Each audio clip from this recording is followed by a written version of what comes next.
Next thing I'm going to do is height adjustment. But before that, we'll talk about the tailpiece. Now, on this instrument, whenever you have a separate bridge and tailpiece, you can adjust tension, meaning that when you bend the string, if it's too tight, raise the tailpiece. If the tailpiece is up and it's too loose and you don't want to change gauge of string, but you're close and you just can't feel really comfortable with it, put it down a little bit. How I do that is take a quarter and just turn these outside posts. The higher it is off the body, the less angle you get between the bridge and the tailpiece will create less tension. You can only do this on a guitar with the separate bridge and tailpiece. I have a quarter in my hand, and what I'm going to show you is how I do it to raise and lower the tailpiece, and I'll explain why. If you raise the tailpiece, it's the only way you can adjust tension on the instrument. In other words, when you bend strings, if you find that it's just a little too tight for you to bend it up, then try and raise your tailpiece. If you find it too easy and don't want to go to a heavier gauge string, drop it. Tighten it down to the body. I use a quarter because I find that it gives me a better chance not to make a mistake and slip with a screwdriver and scratch the guitar, and the quarter fits nicely in.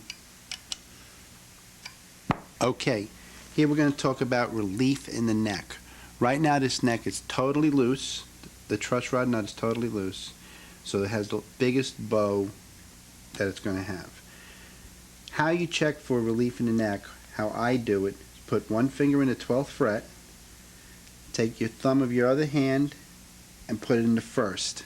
Now I'm doing this backwards with you, so my thumb would be in the 12th and my first finger would be in the first, but it's still the same thing. You have to stop it from the first to the 12th fret. That's all we're looking at, is in between. And then tap with your finger in between. And relief is the distance from the string to the frets. Now you see the distance between the string and the fret. See it moving up and down? And this is an extreme amount of relief right here. I'm going to tighten it up, go to complete other direction, and you'll see how tight it can get, even to where I might make it back bow and there'll be no relief.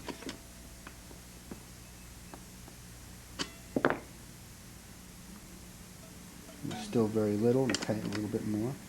Don't want to go too tight because that's how you can break a truss rod. So don't over tighten it.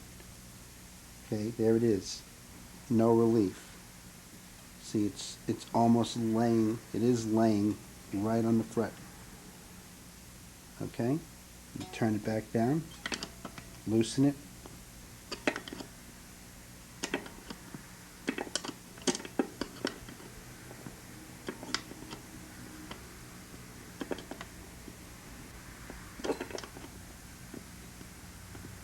Okay, totally loose, and all the relief is back. Okay, now I'm going to put it right in the middle where I want it.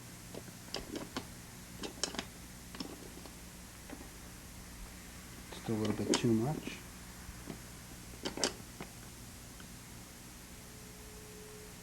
That looks pretty good. See, somewhere right in the middle where the neck is straight but not too straight. I'm going to come around, I'm going to show you on the high E string now. Okay, so now I've turned the guitar around and I want to show you the same thing on the high side. I've totally loosened the rod where it has the most relief in the neck. You can see the space between the string and the frets. Now, I'm going to tighten it up for the complete extreme where there'll be no relief in the neck. Same thing I did on the low side. We're doing this just with the outside E strings. There you go. There's no relief now. I'm going to loosen it back up.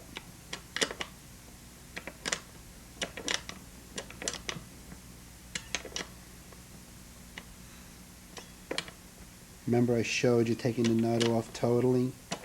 Well, just same thing. Once you loosen it past that point, doesn't matter if it's there or not. It's not working. There you go. The relief is all back. Now I'm going to go tighten it to where I want it. Same as I did on the other side. Now obviously when I do it on one side, it's also where I want on the other side. I want to talk about that for a second. Still a little bit too much. Okay. too much. Now I'm going to the high and the low side. That's about where I want it. And this guitar sets up pretty well. What that means is that I'm getting an even amount of relief on both sides. If you do your guitar and you see an extreme where, let's say, one side can be tight, and as you do the other side, it can still have a big bow in it, or vice versa, the way you would want it is always more relief on the low side, because the low, thicker string needs more room to vibrate. The higher string doesn't need as much. But when you go to buy a guitar, and I'm not telling you to take a truss rod wrench with you and turn it, or a screwdriver or anything like that, but you can check relief, because even if it's way out, you'll be able to tell if they're even. Look, you go like this on one side, and you go like this on the other side, and there was a lot more on that high side. Guitar's not right. The only way to correct it really is to pull the frets out, plane the board straight, and put the frets back in. Now you don't want to go for a fret job on something you're just buying. So you can always check relief. You can also check it up high too. Okay, I just want to show you something.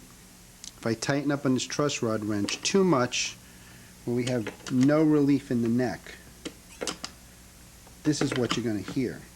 Because if the neck's too tight, it's going to hit. And you're going to get buzzing all over the place. Now watch this. Let's just buzz, playing the E string, the E on a D string in the second fret, because it's too tight. But if I loosen it back up, that will go away. So you see, that's the reason that you don't want to make the neck too tight either, because it'll create buzzing. See, now it's gone. Because what happens is when I tighten it up that much, whenever you get fret buzz, it's always buzzing in frets in front of the note you're playing. It has nothing to do with the nut or any frets behind. It's always what's in front. So when I had it that tight, it was hitting the next fret, because I made the neck back bow and it was too straight. So let me put it back to where I want it. Just about there, and it should play all over. Again, that's neck relief. I hope you understand it.